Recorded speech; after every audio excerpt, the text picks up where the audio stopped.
السلام علیکم ورحمۃ اللہ وبرکاتہ۔ الحمد للہ رب العالمین والعاقبۃ للمتقین والصلاة والسلام علی سید الانبیاء والمرسلین، اما بعد فاعوذ باللہ من الشیطان الرجیم، بسم اللہ الرحمن الرحیم۔ ولا تقولوا لمن يقتل في سبيل الله اموات بل احياء ولكن لا تشعرون۔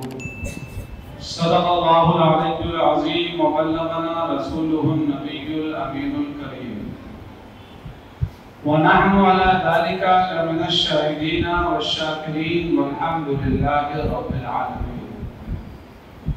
ایک بار نہایت ہی عقیدت و احترام کے ساتھ درود پاک پڑھیں۔ اللہم صلی علی سیدنا مولانا محمد وآلہ وسلم، صلاۃ و سلام علیکہ یا رسول اللہ یا حبیب اللہ صلی اللہ تعالی علیہ وسلم۔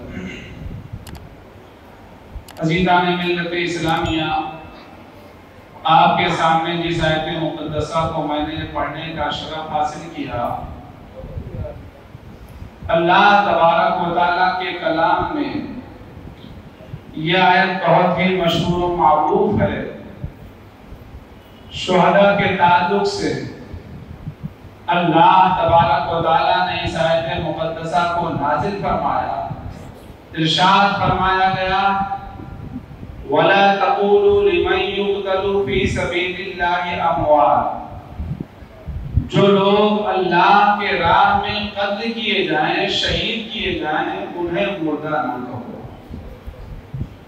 بل احیاء ولکن لا تشعرون، بلکہ وہ زندہ ہیں لیکن ان کی زندگی کا تمہیں شعور نہیں۔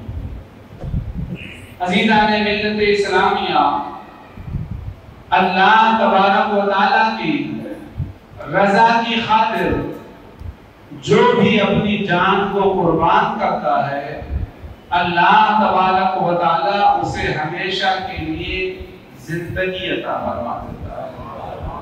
لمحے بھر کے لیے اسے موت آتی ہے، پھر لمحے بھر کے بعد میں جو ہے ہمیشگی کی زندگی اللہ تعالیٰ اسے عطا فرما دیتا ہے۔ کربلا کے واقعات بیان کرو اس سے پہلے، ہر زمانے کی طرح اس زمانے میں بھی بہت سارے جو دشمن اہل بیت ہیں، اللہ کے نبی صلی اللہ تعالی علیہ وسلم کے خاندان سے جو دشمنی رکھتے ہیں، جسے کتابی زبان میں خارجی کہا گیا ہے، ایسے لوگ ہمیشہ شہادت حسین رضی اللہ تعالی عنہ کو مسئلہ بنانے کی کوشش کرتے رہے کہ وہ سیاسی جنگ تھی تو وہ تخت حاصل کرنے کی جنگ تھی۔ عزیزان ملت اسلامیہ، ایسا کہنے والے حضرت شیخ سعدی علیہ الرحمہ کی کتاب گلستہ بوستہ میں ایک مقولہ کہا گیا ہے، بے حیا باش وہرچے خواہی کن، پہلے بے حیا ہو جاؤ، اس کے بعد جو چاہو کرو۔ اگر تخت ہی سے ان حضرات کو اتنا پیار ہوتا تو امام حسن تخت چھوڑ کر کے حضرت امیر معاویہ کے حوالے ہرگز نہ کرتے، جبکہ حضرت امام حسن رضی اللہ تعالی عنہ خود ارشاد فرماتے ہیں، کافی دنوں کے بعد ان پر بھی اعتراض ہوا تھا، کسی نے کہا تھا آپ کے بارے میں لوگ کہتے ہیں کہ آپ اب تخت چاہتے ہیں، آپ نے فرمایا جب عربوں کے سر میرے ہاتھوں میں تھے، میں جہاں چاہتا وہ ٹکرا دیتا، تب تو میں نے تخت پر نظر نہ رکھا، تخت میرے معاویہ کے حوالے کر دیا، اب مجھے تخت سے کیا سروکار ہو سکتا ہے۔ اور عزیزان ملت اسلامیہ، جو ایسا سمجھتے ہیں اور کہتے ہیں کہ امام حسین سیاست کے لیے لڑے تھے، انہیں کوئی دلیل نہ دے کر کے میں صرف اتنا گزارش کرنا چاہوں گا کہ اب جب تمہارے گھروں میں بچے پیدا ہوں گے تو تم ان کا نام یزید رکھنا، ان کا نام شمر رکھنا، ان کا نام جو ہے اسی طریقے سے جو ظالمین تھے امر رکھنا، اس طریقے سے تم نام رکھنا۔ اگر تمہیں لگتا ہے وہ جماعت حق پر تھی تو تمہیں ان کا نام مبارک ہو، لیکن تاریخ گواہ ہے جو حق پر تھا ہر زمانے میں اس کا نام لوگوں نے پیار سے اپنے بچوں کا نام رکھا۔ اور یزید اگرچہ اس کا معنی صحیح ہے لیکن اتنا برا انسان تھا کہ اس کے بعد میں ہر کسی نے اس نام ہی کو ناپسند کر دیا۔ اللہ اکبر، رسالت یا رسول اللہ زندہ باد۔ تو عزیزان ملت اسلامیہ، اور کہا گیا ہے صبر آدھا دین، صبر آدھا دین ہے۔ دونوں جماعتوں میں سے کون حق پر تھی؟ اگر اسے دیکھنا ہے تو جو آیت تلاوت کی گئی اس سے اوپر کی آیت، یا ایھا الذین آمنوا استعینوا بالصبر والصلاۃ ان اللہ مع الصابرین۔ اے ایمان والو، نماز اور صبر سے مدد چاہو۔ دونوں چیزیں محترم اور مبارک ہیں، صبر بھی اور نماز بھی۔ لیکن اللہ تبارک و تعالی نے اگلا آیت کا جو جملہ ارشاد فرمایا، آیت کا اگلا ٹکڑا جو قرآن میں نازل ہوا، اللہ تعالیٰ نے ارشاد فرمایا ان اللہ مع الصابرین، بے شک اللہ صبر کرنے والوں کے ساتھ۔ وہاں دو جماعتیں تھی، ایک جماعت 22,000 کا لشکر جرار کی صورت میں تھی، اور ایک جماعت 82 نفوس قدسیہ کی صورت میں تھی۔ اب اگر دیکھنا ہے حق پر کون تھا تو دیکھ لو صبر کس کے ساتھ تھا، صبر پر کون قائم تھا، اسی کے ساتھ حق تھا اور اسی کے ساتھ اللہ تبارک و تعالیٰ کی رحمت۔ اللہ نے فرمایا ان اللہ مع الصابرین، بے شک اللہ صبر کرنے والوں کے ساتھ۔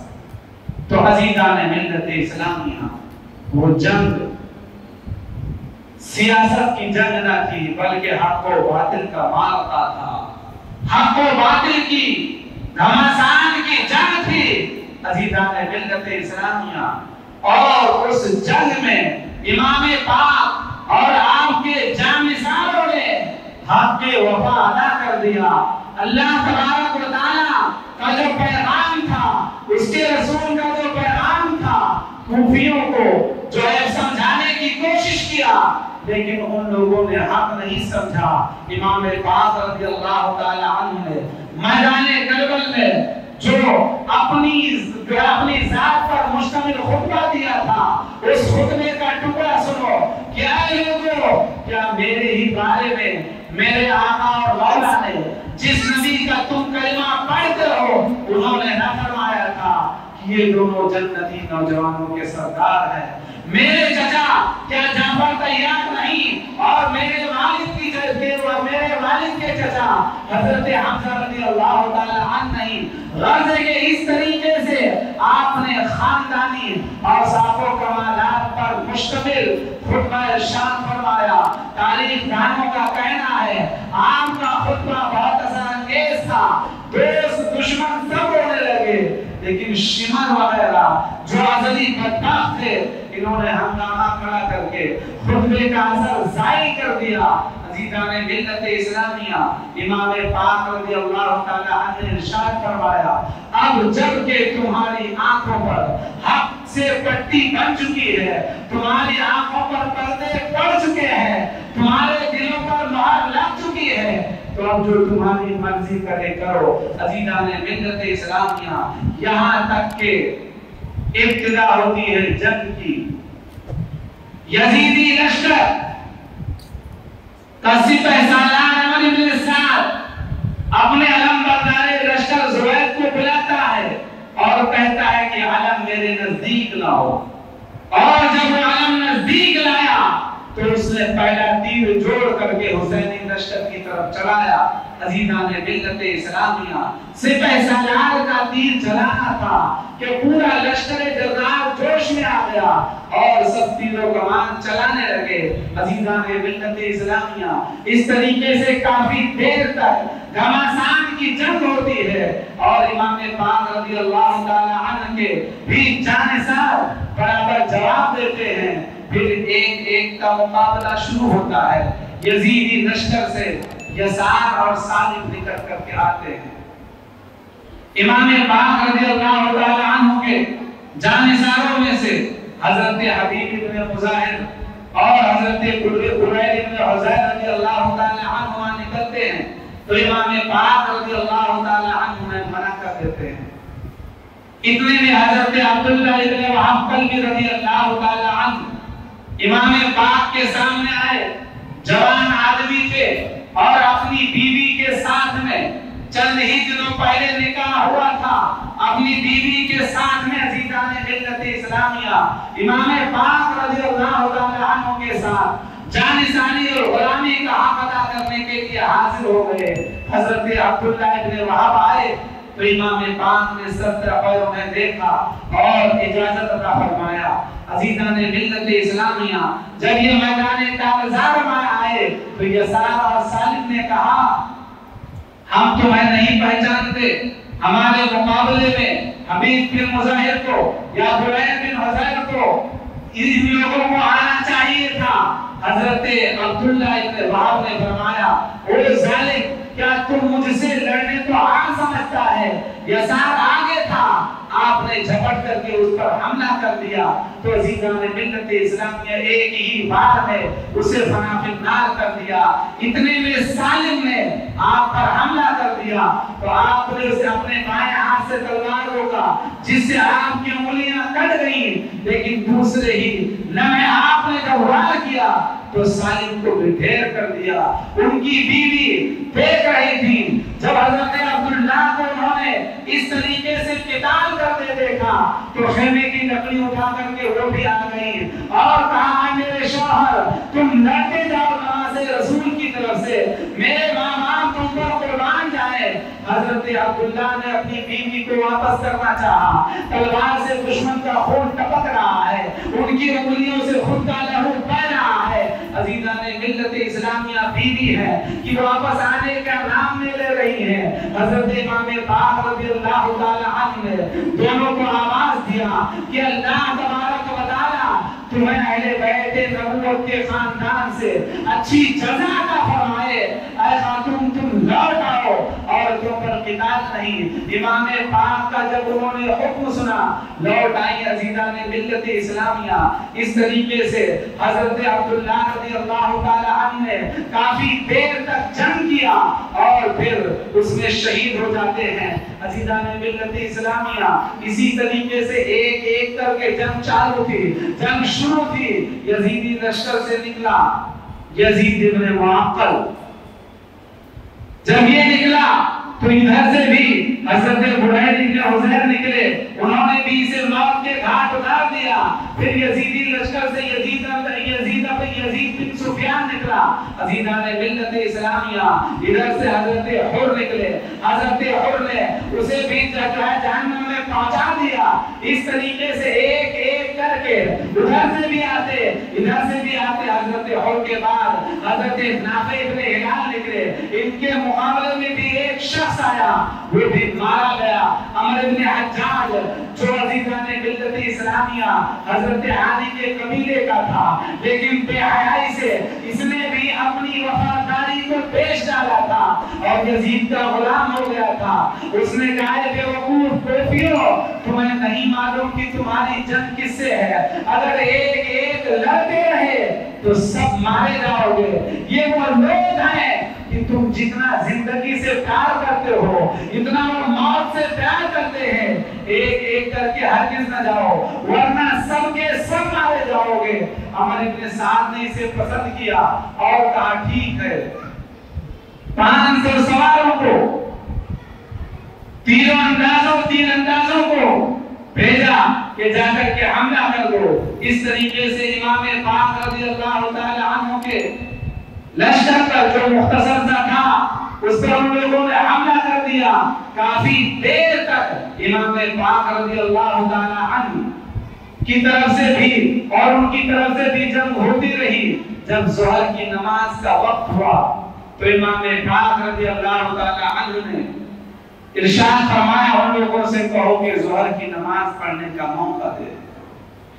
عزیزان ملت اسلامیہ، یہاں پر ہمارے لیے بھی سوچنے کا مقام ہے کہ امام پاک رضی اللہ تعالی عنہ میدان جنگ میں بھی نماز کی فکر میں ہے، کیونکہ امام کے سامنے رسول اللہ صلی اللہ علیہ وسلم کا فرمان تھا نماز کے بارے میں کہ من ترکہا فقد ہدم الدین، کہ جس نے نماز کو جان بوجھ کر کے چھوڑ دیا اس نے گویا کہ دین کے ستون کو اٹھا دیا۔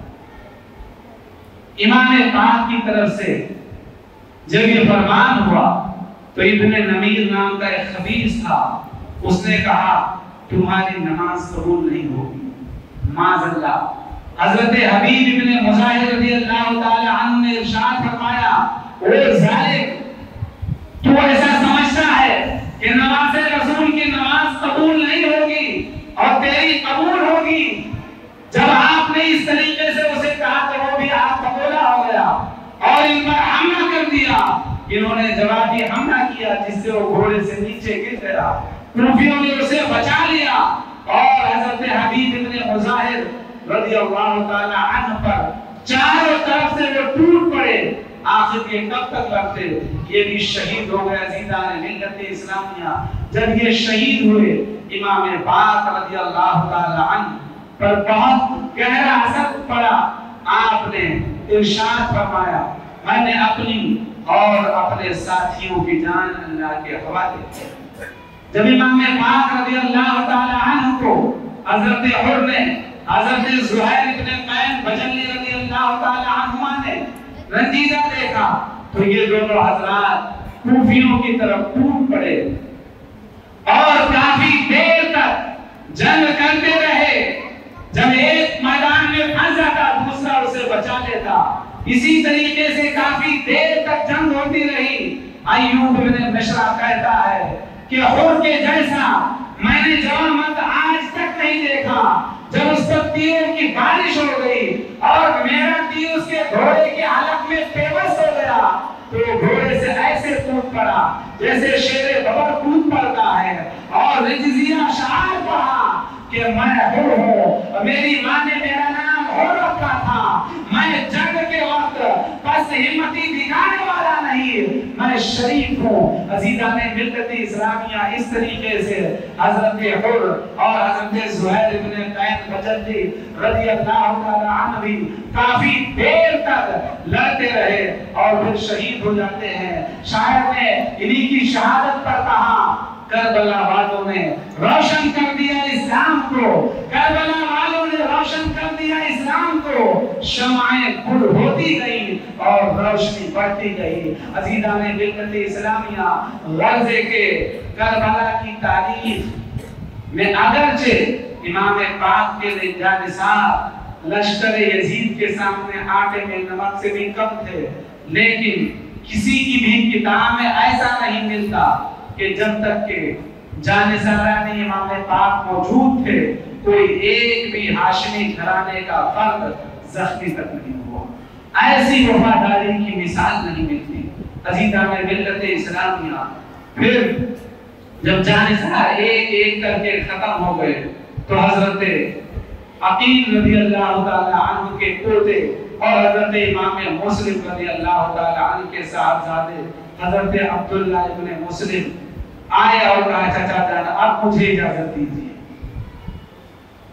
حضرت امام پاک نے ان سے فرمایا بیٹا ابھی تو تمہارے باپ کی جدائی کا گہرا اثر ہمارے دلوں پر ہے اور اب تم بھی اجازت لے رہے ہو۔ امام پاک سے انہوں نے کہا چچا جان میں بھی اپنے باپ کے پاس جانا چاہتا ہوں، آپ مجھے اجازت دے دیں۔ عزیزان ملت اسلامیہ، جب حضرت عبداللہ ابن مسلم رضی اللہ تعالی عنہ آئے تو یزیدی لشکر سے ایک شخص قدامہ نام کا نکلا کہ ان سے جنگ کرے، لیکن حضرت عبداللہ ابن مسلم رضی اللہ تعالی عنہ نے اسے جنگ میں پچھا دیا اور اسے موت کے گھاٹ اتار دیا۔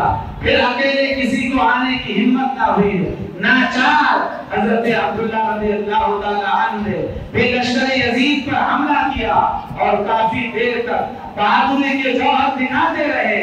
آخر ایک ظالم نے آپ کو تیر مارا، آپ کی جو پیشانی پر آ رہا تھا، تاریخ میں آیا ہے کہ آپ نے تیر کو پیشانی سے بچانے کے لیے جب اس طریقے سے ہاتھ ماتھے پر رکھا تو عزیزان ملت اسلامیہ تیر ہاتھ میں پیوست ہو گیا اور پھر پیشانی میں بھی جا کر کے گھس گیا، جس سے آپ کا ہاتھ پیشانی میں چپک کر رہ گیا۔ تو آپ نے اس وقت دعا کیا تھا کہ مولا جس طریقے سے ان ظالموں نے اہل بیت رسالت کو ذلیل و رسوا کیا اور ستایا جو ہے ظلم و ستم کیا، اس سے کہیں زیادہ ان سے بھیانک انتقام لینا، اور آپ کی دعا قبول ہوئی۔ جس نے تیر مارا تھا بعد میں بدلہ لینے والوں نے اسے ننگا کر کے تیروں سے ہلاک کر دیا تھا۔ عزیزان ملت اسلامیہ یوں حضرت عبداللہ ابن مسلم رضی اللہ تعالی عنہ زخمی ہو کر کے گر جاتے ہیں اور شہید ہو جاتے ہیں۔ حضرت عبداللہ ابن مسلم کے 3 چچا اور حضرت مسلم رضی اللہ تعالی عنہ کے بھائی میدان میں حاضر تھے۔ جب بھتیجے کو دیکھا کہ خون میں لطپت ہے اور شہید ہو گئے تو وہ حضرات بھی ایک ایک آئے اور کافی دیر تک دشمنوں سے جنگ کرتے رہے، لیکن عزیزان ملت اسلامیہ 22,000 کے سامنے 82 لوگوں کا، اس میں بھی بچے اور عورتیں شامل تھے، انہیں الگ کر دیجئے۔ چند لوگوں کا جنگ کرنا کیا تھا؟ بس انہیں جانثاری کا حق ادا کرنا تھا۔ غرضے کے یہ تینوں بھائی بھی ایک ایک کر کے شہید ہو گئے۔ اب باری آتی ہے عزیزان ملت اسلامیہ اولاد حضرت علی رضی اللہ تعالی عنہ کی۔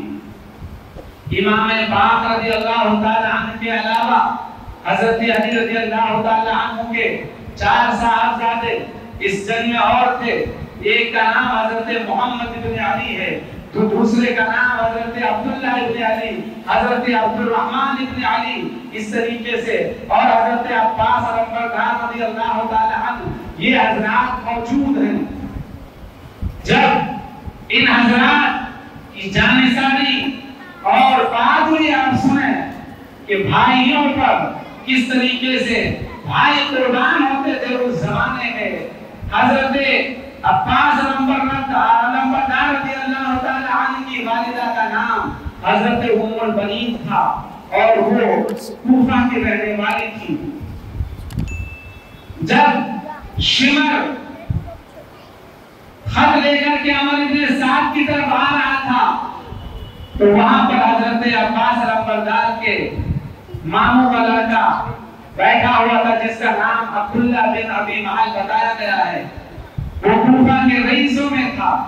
اس نے کہا کہ ہمارے خاندان کی بیٹی کے بیٹے ہیں وہ لوگ، انہیں تم امان نامہ لکھ دو۔ عمر ابن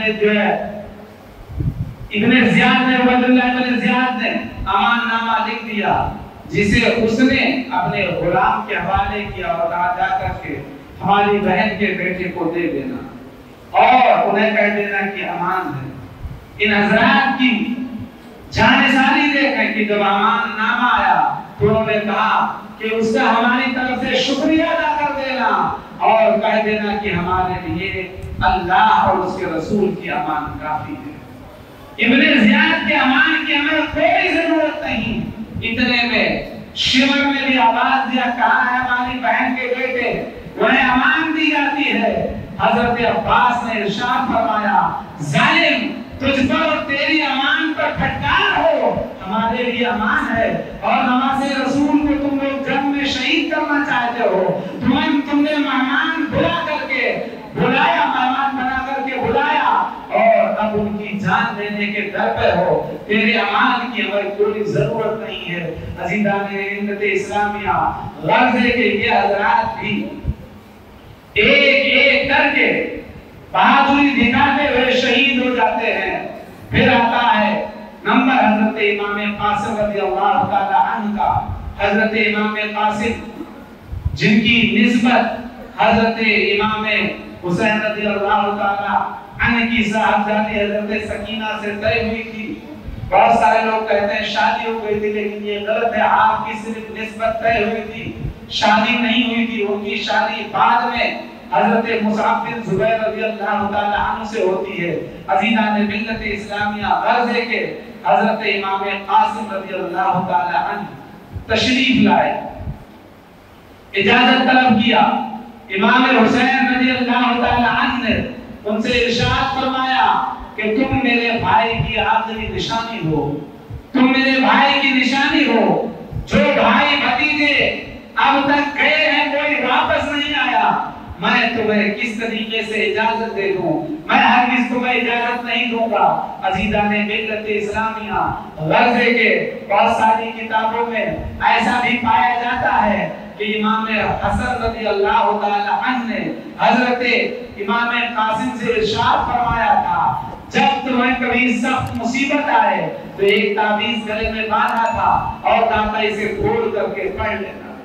عزیزان ملت اسلامیہ، جب امام حسین نے انہیں منع کر دیا تو سوچ میں پڑ گئے، کہا اس سے پریشانی کی بات کیا ہوگی کہ نوازے رسول کی لوگ جان دینے پر تلے ہوئے ہیں اور مجھے منع کر دیا گیا شہادت کا مرتبہ حاصل کرنے سے.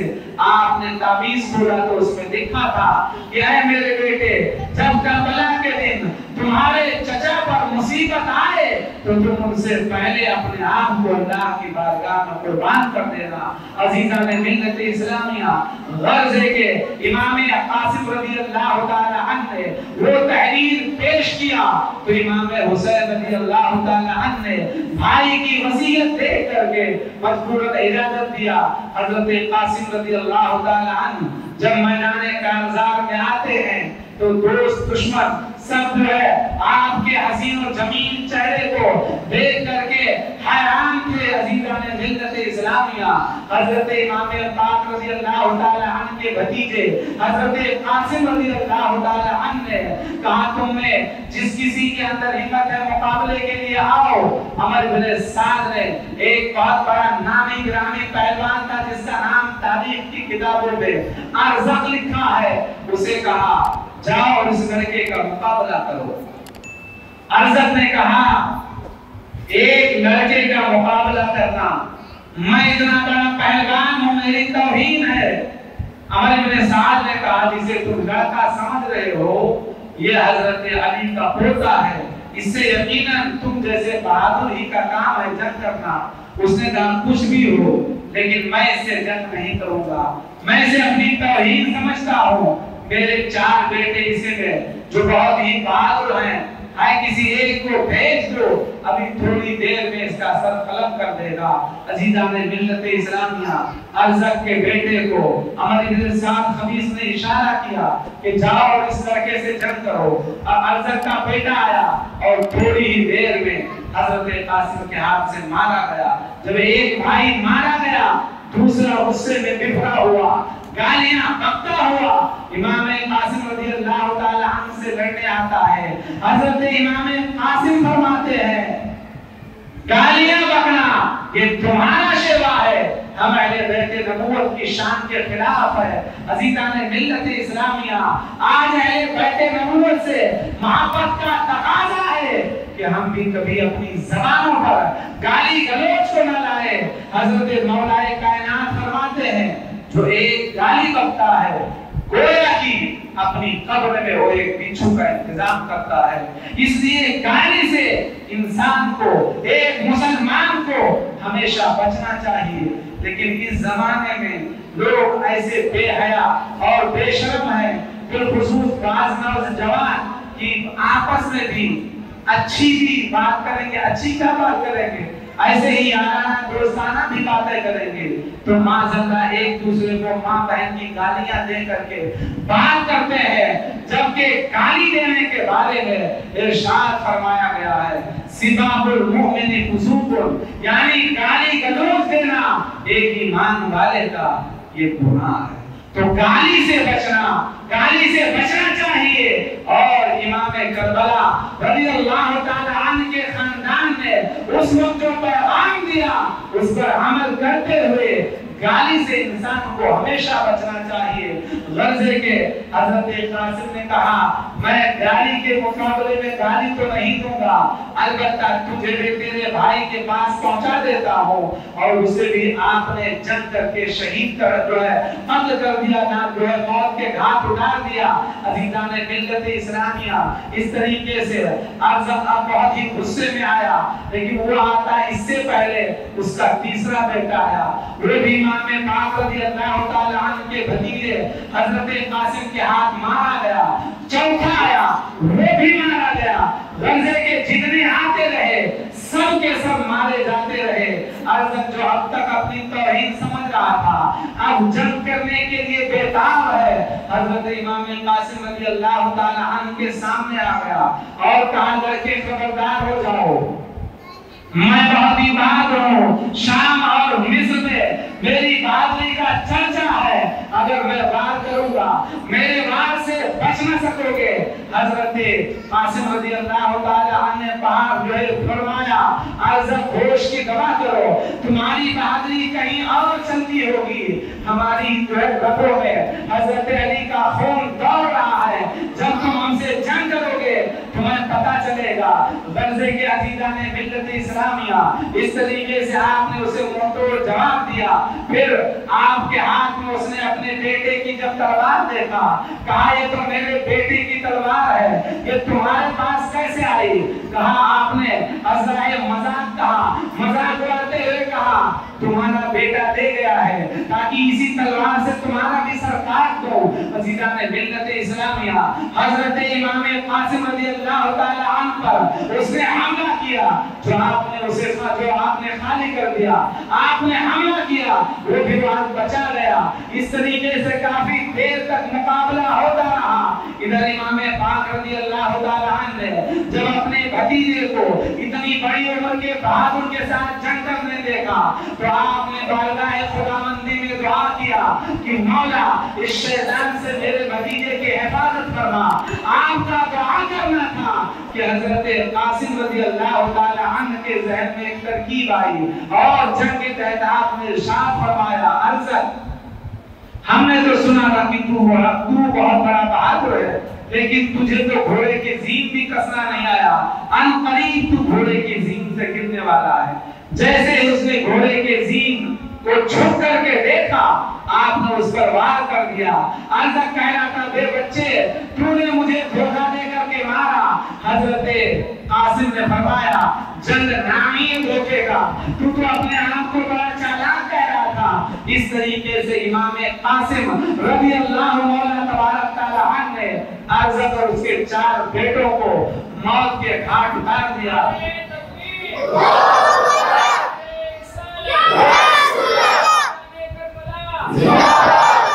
تو عزیزان ملت اسلامیہ حضرت امام قاسم رضی اللہ تعالی عنہ کی بہادری جب یزیدیوں نے دیکھا تو اب اکیلے آنے سے کترانے لگے۔ امام قاسم رضی اللہ تعالی عنہ حضرت امام حسین رضی اللہ تعالی عنہ کے پاس لوٹ آئے اور کہا چچا جان پانی، اگر پانی کے کچھ گھونٹ مل جائے تو جنگ کرنے میں آسانی ہو۔ امام حسین رضی اللہ تعالی عنہ نے ارشاد فرمایا بھتیجے صبر کرو، ان قریب نانا جان کے ہاتھ سے آب کوثر پی لو گے۔ عزیزان ملت اسلامیہ اس طریقے سے حضرت قاسم پھر لوٹ آئے اور آپ نے کافی دیر تک جنگ کیا اور پھر ظالموں نے چاروں طرف سے تیر و سنان سے آپ کو زخمی کر کے زمین پر گرا دیا۔ امام پاک رضی اللہ تعالی عنہ آئے اور آپ کو اٹھا کر کے لائے اور اسی وقت آپ کی روح قبض حضور سے پرواز کر جاتی ہے اور آپ شہید ہو جاتے ہیں۔ عزیزان ملت اسلامیہ غزے کے تمام بیٹے بھتیج جو ہے تمام بھائی بھتیجے جانسار ایک ایک کر کے شہید ہو گئے۔ اب صرف اور صرف بچے ہیں امام پاک رضی اللہ تعالی عنہ کی اولاد میں سے حضرت علی اکبر رضی اللہ تعالی عنہ اور حضرت امام زین العابدین رضی اللہ تعالی عنہ، حضرت علی اکبر رضی اللہ تعالی عنہ اور حضرت امام زین العابدین رضی اللہ تعالی عنہ بچے ہیں، اور آپ کے ایک چھوٹے صاحبزادے حضرت علی اصغر بچے ہیں۔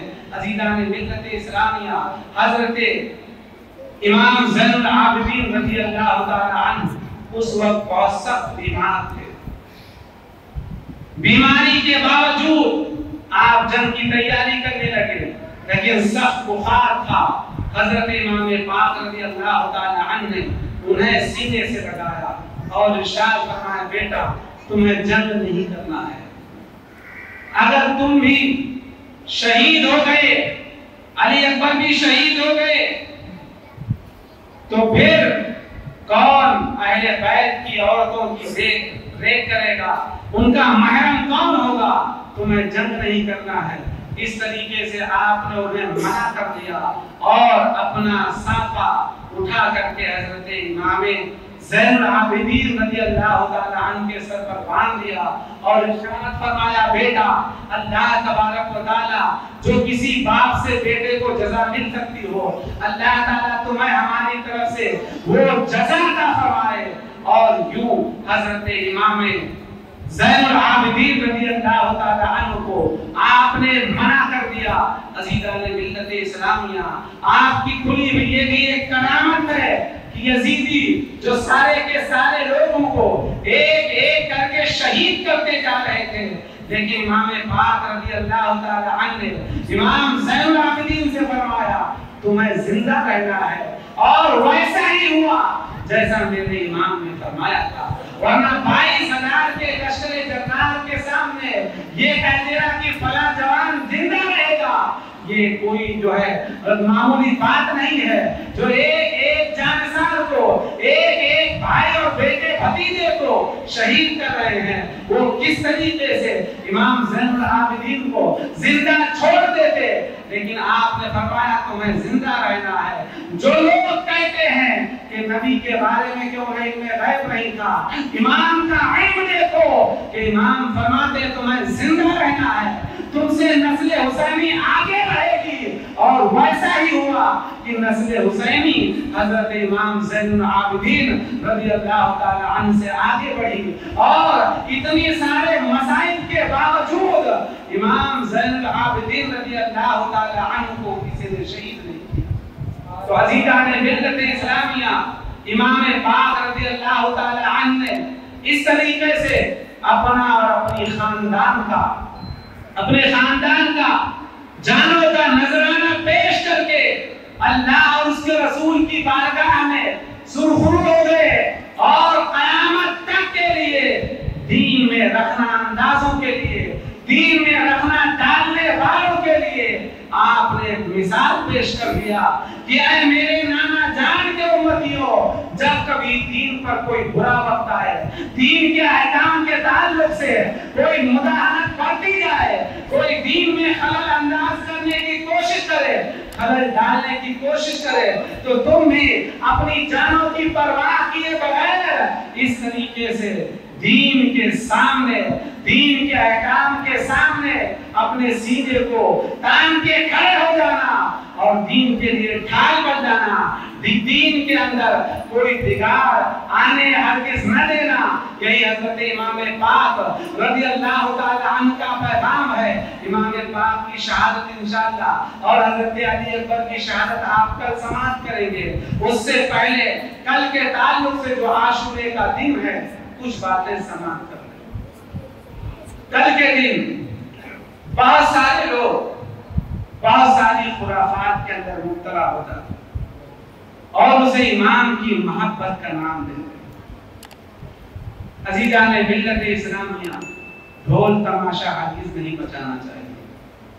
بہت سارے لوگ ڈھول بجاتے ہیں اور اسے امام پاک کی محبت کا نام دیتے۔ جو چیزیں محبت ہو سکتی ہیں اسی کو انسان کو محبت بنانا چاہیے، نہ یہ کہ جو اللہ اور اس کے رسول نے حرام کیا ہے ان چیزوں کو محبت کی نشانی آدمی قرار دے۔ ہرگز ایسا نہیں کرنا چاہیے۔ کل کل کا دن جو عاشورے کا دن ہے یہ بڑا اہم ہے امام پاک کی شہادت کے اعتبار سے بھی، اور اللہ تبارک و تعالیٰ نے اس دن اپنے انبیاء پر بے شمار نعمتیں بے شمار رحمتیں عطا فرمایا۔ حضرت موسیٰ علیہ السلام کی قوم بحر قلزم سے ریت کی طرح پار ہو گئی، وہ عاشورہ کا ہی دن تھا۔ حضرت آدم علیہ السلام کی توبہ کو قبول اللہ نے فرمایا، وہ عاشورے کا ہی دن تھا۔ حضرت یونس علیہ السلام کو اللہ نے مچھلی کے پیٹ سے نجات عطا فرمایا، وہ عاشورے کا ہی دن تھا۔ تو یہ دن بڑا مبارک ہے، ان انبیاء پر نعمتوں کے اعتبار سے بھی اور امام پاک کی شہادت کے اعتبار سے بھی ہمیں چاہیے کہ کل کا دن ہم عبادت کے اندر گزاریں۔ امام پاک نے جس طریقے سے اپنی آج کی رات یعنی 10ویں کی رات کو مہلت لے کر کے عبادت میں گزارا تھا، ہمیں بھی چاہیے کہ ہم عبادت کریں، پوری رات نہ بھی کر سکیں تو کچھ تو کر لیں، قرآن پاک کی تلاوت کریں، درود پڑھیں، استغفار کریں، جو ان حضرات کا شیوا تھا، جو ان حضرات کی عادت تھی کہ ہمیشہ نمازیں ادا کرتے رہے، پنجگانہ نماز پڑھیں، نائے کے تعزیہ نکالیں اور اس کے پیچھے عصر مغرب کی سب نمازیں ضائع کرتے ہر کسی۔ امام پاک رضی اللہ تعالی عنہ نے کربلا کے میدان میں اتنی مصیبتوں کے باوجود کوئی نماز ضائع نہیں کی۔ تو ایک حسینی کا کام ہے کہ وہ بھی امام پاک کے اس پیغام کو اپنے سینے سے لگائے اور اس پر عمل کرنے کی کوشش کرے تاکہ امام پاک رضی اللہ تعالی عنہ کا مشن آگے بڑھے۔ یقیناً امام پاک رضی اللہ تعالی عنہ نے مشن جو پیش کیا، کوئی نہ کوئی تو اسے سینے سے لگا کر کے آگے بڑھائے گا، لیکن یہ ہمیں اپنے بارے میں سوچنا چاہیے کہ ہمیں اس مشن سے کتنا پیار ہے، ہم اس مشن کے لیے کیا کچھ کر سکتے ہیں۔ تو عزیزان ملت اسلامیہ، ہمیں بھی امام پاک رضی اللہ تعالی عنہ اور آپ کے جانثاروں کے عمل پر عمل کر کے اللہ اور اس کے رسول کو راضی کرنے کی کوشش کرنا چاہیے۔ تو کل کے دن بجائے کہ خرافات میں مبتلا ہو آدمی قرآن پاک کی کثرت سے تلاوت کرے اور کل کے دن روزہ ضرور، کیونکہ میرے آقا علیہ السلام نے ارشاد فرمایا کل کے دن کا روزہ 1 سال کے گناہوں کا کفارہ ہے، 1 سال کے گناہوں کو مٹا دیتا ہے۔ اور ماہ محرم میں کسی بھی دن روزہ، ماہ محرم کا ایک روزہ عزیزان ملت اسلامیہ 1 مہینے کے روزے کے برابر۔ تو اس مہینے کا اسلامی سال کا پہلا مہینہ ہونے کے اعتبار سے بھی، حضرت آدم علیہ السلام کی توبہ کی قبولیت کے اعتبار سے بھی، اور انبیاء کرام پر نعمتوں کے نازل ہونے کے اعتبار سے بھی، اور امام پاک رضی اللہ تعالی عنہ کی شہادت کے اعتبار سے بھی ہمیں خوب احترام کرنا چاہیے۔ اور احترام یہی ہے کہ امام پاک رضی اللہ تعالی عنہ کی سیرت پر عمل کر کے اپنے رب کو اور اپنے رسول کو راضی کریں۔ اللہ کی بات ہمیں دعا ہے کہ مولا تعالی ہمیں آپ کو سب کو ان سب باتوں پر عمل کی توفیق عطا فرمائے، اور سید الشہداء امام حسین رضی اللہ تعالی عنہ کے فیضان برکات سے ہم تمام کو مال فرمائے۔ کل انشاءاللہ تعالی دن میں 11 بجے پروگرام ہوگا اور شہادت کا بیان ہوگا۔ آپ حضرات سے گزارش ہے کہ وقت پر حاضر ہوں۔ کل انشاءاللہ شہادت کا حضرت امام پاک کی شہادت کا بیان ہوگا۔ کل عاشورے کا دن بھی ہے، عاشورے کے دن میں جو ہے دعائے عاشورہ پڑھی جاتی ہے، وہ بھی انشاءاللہ تعالی ہم لوگ اجتماعی طور پر پڑھیں گے۔ آپ حضرات سے گزارش ہے کہ کل وقت پر تشریف لائیں۔ وہاں علینا